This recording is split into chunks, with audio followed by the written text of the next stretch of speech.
নমস্কার বন্ধুরা, আমি সীমা আবারও নিয়ে এসেছি সুন্দর রান্নাবান্না। তো আজকে আমি রান্না করি আর বাউশ মাছ। এদিকে আছে আলু খসুর মুড়া। তো আমি আলু খসুর মুড়া দিয়ে বাউশ মাছ রান্না করবো। তো চলো পুরো রান্নাটা দেখতে থাকো।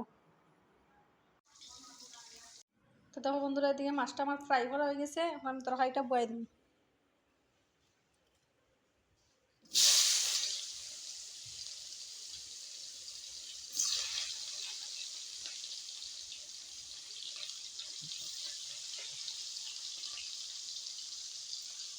বন্ধুরা, পেঁয়াজটা ভাজা হয়ে গেছে। এখন আমি আলু খসুর মুড়াটা দিলাম।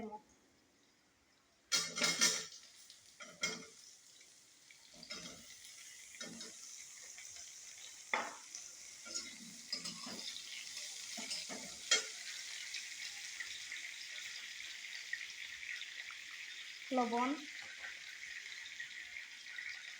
হলদি গুঁড়া অনেকটু ভাজা ভাজা করবো। তো বন্ধুরা, সবজিটা সাতলানি হয়ে গেছে। এখন আমি মশলাটা দিলাম। মরিচের গুঁড়া,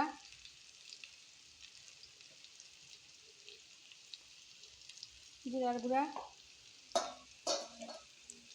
আর অল্প কাঁচা পেঁয়াজ।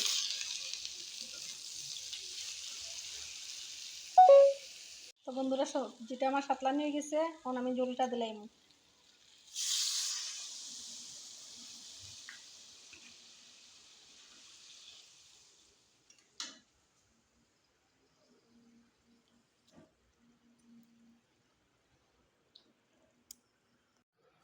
তো বন্ধুরা, তরকারি রান্না শেষ। কচুর মুড়া আলু দিয়ে আর বাউশ মাছ দিয়ে। তরকারিটা কীরকম হয়েছে অবশ্যই কমেন্টে জানাইও।